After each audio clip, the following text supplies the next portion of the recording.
बदलापुरातील चिमुकलीवर आज झालेल्या अत्याचाराच्या प्रकरणाने समाजात धक्का दिला आहे। या संदर्भात विधानसभेतील विरोधी पक्षनेते विजय वडेट्टीवार यांनी पोलीस आयुक्त डुंबरे यांच्याशी चर्चा केली आहे।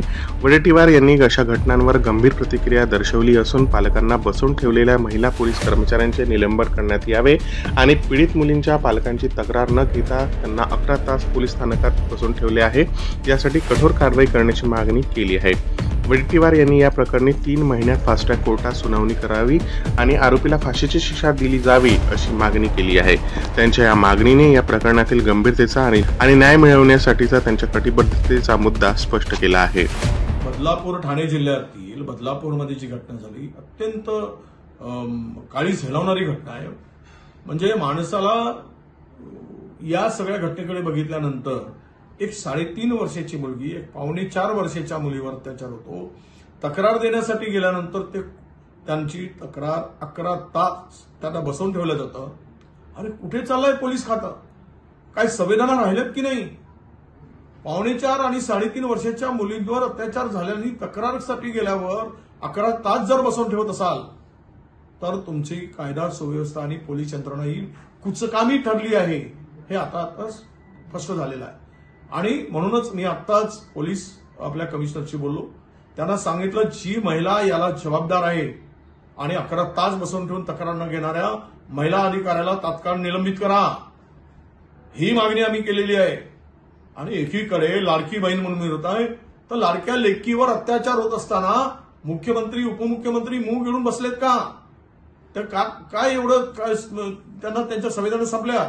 मताच्या राजकारणासाठी लाडकी बहीण म्हणून छाती आपली उर बडवून घ्यायचा सरकारी पैशातून देऊन, आणि दुसरीकडे मात्र महाराष्ट्र हा आता महिलावरील अत्याचाराचा एक म्हणजे उत्तर प्रदेशाला मागे टाकलंय इतक्या घटना महाराष्ट्रात होत आहेत। त्यांच्या सुरक्षिततेचा प्रश्न निर्माण झालाय। कुठे चाललो आपण? म्हणून स्पष्टपणे मागणी आहे की राज्यातील कायदा सुव्यवस्थेचा आता बोज वाढवला आहे। पोलिसांवर कुणाचाही धाक राहिला नाही। पोलीस मन वाटेल त्याप्रमाणे काम करतायत। गृह खातं झोपीत गेल्यासारखी परिस्थिती झाली आहे। आणि अशा स्थितीमध्ये आमची मागणी आहे की त्या महिला अधिकाऱ्याला तात्काळ कारवाई करा। आज प्रचंड माप तिकडे झालेला आहे। तिथली परिस्थिती नियंत्रणाबाहेर जाते आहे। शाळेची तोडफोड चालली, गाड्यांची तोडफोड चालली, इथपर्यंत परिस्थिती उद्भवपर्यंत पोलीस काय करत होते? छोट्या छोट्या बालिकेवर अत्याचार होत असताना पोलीस वाट बघत असतात आणि तक्रार गेल्यानंतर त्यांना बसवून ठेवतात, छळतात। हे सगळं जे काही झालंय हे यांचा निर्ढावलेपणा आहे।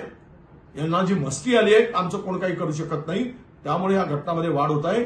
हे सरकार याला जबाबदार आहे। एकीकडे पश्चिम बंगालमध्ये एका डॉक्टर महिलेवर झाल्यानंतर तिथील सरकारवर ज्या पद्धतीनं आरोप केले गेले त्यापेक्षा ही घटना मोठी आहे महाराष्ट्रातील। त्या घटनेचं मी म्हणत नाही, कोणी समर्थन करणार नाही, पण छोट्या छोट्या 2 बालिकेवर अत्याचार होते त्याचा उघडते। तरी पण कारवाई करत असताना वेळकाढूपणा करताय, दिरंगाई करताय। तुम्हाला लाज काही राहिली की नाही? लाज लज्जा राहिली की नाही? असा प्रश्न निर्माण होतो।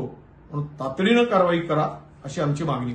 या फास्ट ट्रॅकवर हा विषय घेतला पाहिजे। या नराधमाला फाशी झाली पाहिजे आणि हे प्रकरण 3 महिन्यामध्ये रोज सुनावणी घेऊन 3 महिन्यामध्ये संपवा। बाकीचे कामं महत्वाचे नाही। छोट्या छोट्या बालिकेवर 3.5 वर्षाच्या 2 बालिकेवर अत्याचार होतो तर हे प्रकरण किती गंभीर आहे। आणि या संदर्भात हे भर काढत नाही, बोलत नाही। मुख्यमंत्री बोलत नाही त्यांच्या जिल्ह्यात असून, उपमुख्यमंत्री बोलत नाही। मग ह्यांचं लक्ष कुठे आहे? निवडणूक जिंकणं हा एकमेव धंदा आहे का? त्यासाठी हे फास्ट ट्रॅकवर घेतलं पाहिजे। 3 महिन्यामध्ये हे प्रकरण निकाली काढा आणि नराधमांना फाशी द्या, जो कोणी नराधम आहे, अशी आमची मागणी आहे।